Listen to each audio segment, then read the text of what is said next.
ஓம் நமச்சிவாய. அனைத்து தமிழ் உள்ளங்களுக்கும் வணக்கம். நிகழும் மங்களகரமான குரோதி ஆண்டு சித்திரை மாதம் 18ஆம் நாள் புதன்கிழமை அன்று சித்தயோகம் கூடிய நன்னாளில் இந்த மகத்தான மே மாதம் பிறக்கின்றது. இம்மாத கிரகநிலை என எடுத்துக்கொண்டால் மேசத்தில் சூரியனும் சுக்கிரனும் இணைவில் உள்ளனர். ரிஷபத்தில் குரு பகவானும், கன்னி ராசியில் கேது பகவானும், சந்திர பகவான் மாத தொடக்கத்தில் மகர ராசியிலும், கும்பராசியில் சனி பகவானும், மீன ராசியில் ராகு பகவான், செவ்வாய் பகவான், புதன் பகவான் சஞ்சாரம் செய்கின்றனர். இம்மாத கிரக பெயர்ச்சி என எடுத்துக்கொண்டால் புதன் பகவான் மே மாதம் 10ஆம் தேதி மீன ராசியில் இருந்து மேசராசிக்கும், சூரிய பகவான் மே மாதம் 14ஆம் தேதி மேச ராசியில் இருந்து ரிஷப ராசிக்கும், சுக்கிர பகவான் மே மாதம் 19ஆம் தேதி மேச ராசியில் இருந்து ரிஷபராசிக்கும் பயிற்சி அடைகின்றனர்.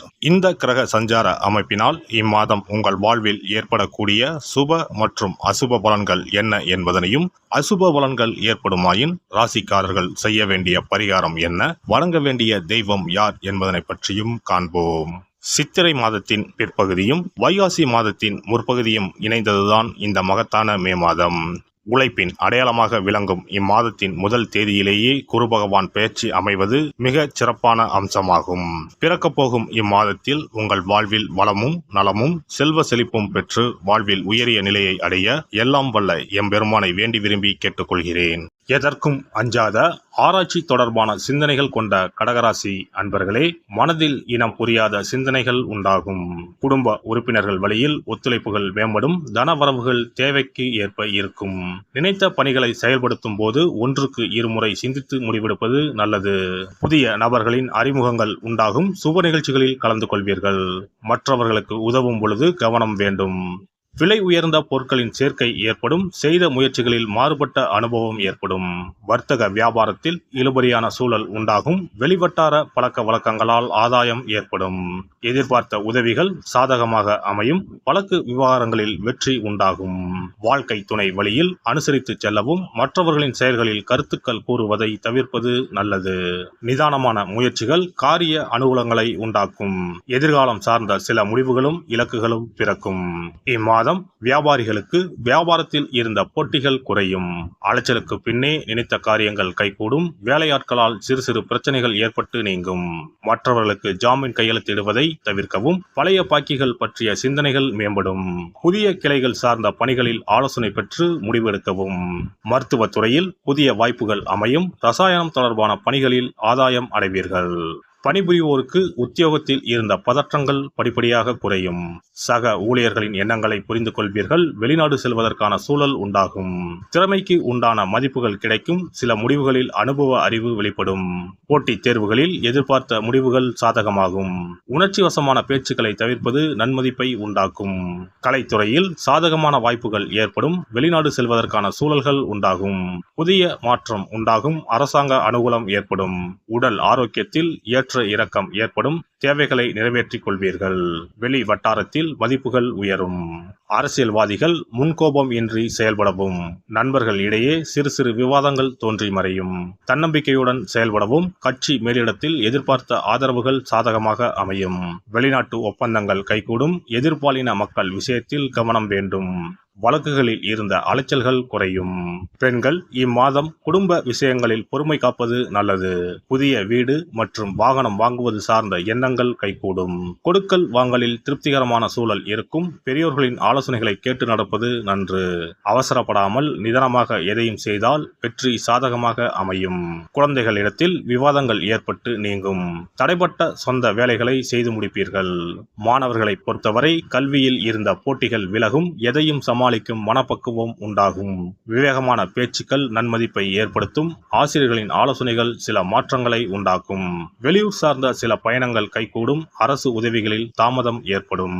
துர்க்கை அம்மனை அர்ச்சனை செய்து வழிபாடு செய்ய செயல்களில் இருந்த தடை தாமதங்கள் விலகும். மனதளவில் தெளிவுகள் பிறக்கும்.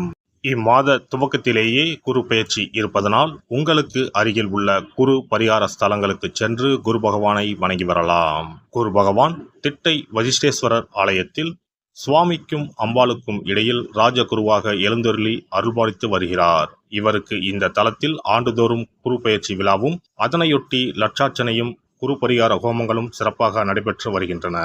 இங்குள்ள குரு பகவானை வேண்டினால் கல்வி செல்வம், பொருள் செல்வம், குழந்தை செல்வம் உள்பட அனைத்து செல்வங்களும் எளிதில் கிட்டும். சிறப்பு பதிவு. இனி அக்ஷய திருதியை 2024 எப்போது, இந்த நாளில் எப்படி வழிபட்டால் தங்கம் சேர்ந்து கொண்டே இருக்கும் என்பதனை பற்றி காண்போம். அக்ஷய திருதியானது ஒவ்வொரு ஆண்டும் சித்திரை மாத வளர்பிறையில் வரும் திருதியை திதியில் கொண்டாடப்படுகிறது. 2024ஆம் ஆண்டில் மே மாதம் 10ஆம் தேதி வெள்ளிக்கிழமை வருகிறது. அன்று காலை 6:33 துவங்கி மே 11ஆம் தேதி காலை 4:56 வரை திருதியை திதி உள்ளது.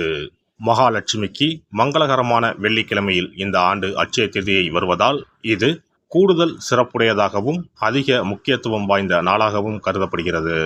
இந்த ஆண்டு அக்ஷய திருதியை அன்று அபுஜ முகூர்த்தம் இணைந்து வருகிறது.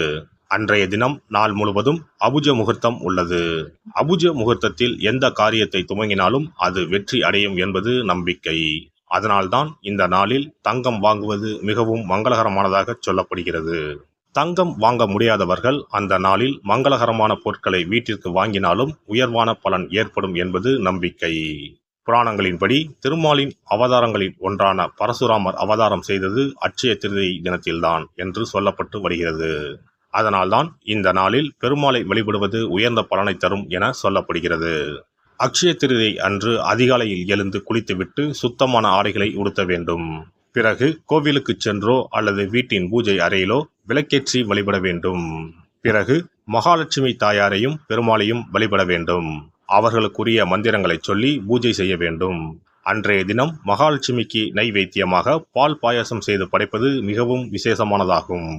அவ்வாறு செய்ய முடியாதவர்கள் எளிமையாக பால் மட்டும் காய்ச்சி வைத்தும் வழிபடலாம். அக்ஷய திருதியை என்பது வசந்த கால விழாவாக கொண்டாடப்படுவதாகும்.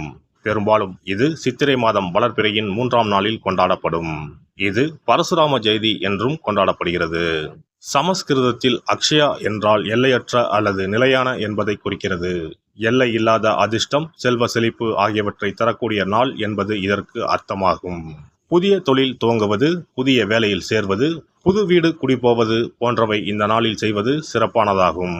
இது வாழ்வில் முன்னேற்றத்தை பெறுவதற்கான ஒரு நாளாக கருதப்படுகிறது. பெருமாளின் 6வது அவதாரமாக பரசுராமரின் அவதார தினமும் இதே நாளில் கொண்டாடப்படுகிறது. பல மங்கள நிகழ்வுகள் நடைபெற்ற நாள் என்பதால் இந்த நாளில் தங்களின் வாழ்வில் மங்களங்கள் நிறைய வேண்டும் என மக்கள் தங்கம், வெள்ளி வாங்குவதற்கான நாளாக இந்த நாளை கருதுகிறார்கள். திருதியை திதியில் என்ன செய்தாலும் அது பெருகிக் கொண்டே போகும் என்பது ஐதீகம். அதனால்தான் தங்கம் அதிகமாக சேர வேண்டும் என்பதற்காக இந்த நாளில் மக்கள் தங்கத்தை வாங்குவது வழக்கமாக வைத்துள்ளனர். அதோடு தங்கம் மகாலட்சுமியின் அம்சமாக கருதப்படுகிறது. எல்லாம் வல்ல இறையருளால் நீங்களும் உங்கள் அன்பு குடும்பமும் உடல் நலம், நீலாயுள், நிறை செல்வம், உயர் புகழ், மெய்ஞானம் ஓங்கி வாழ்க வளமுடன். இந்த வீடியோ பதிவு உங்களுக்கு பிடித்திருந்தால் லைக் பண்ணுங்க, கமெண்ட் பண்ணுங்க, ஷேர் பண்ணுங்க, மறக்காம சப்ஸ்கிரைப் பண்ணுங்க, பக்கத்துல இருக்கிற பெல் பட்டனை கிளிக் பண்ணுங்க. நன்றி, வணக்கம். ஓம் நமச்சிவாய. சிவாய நம.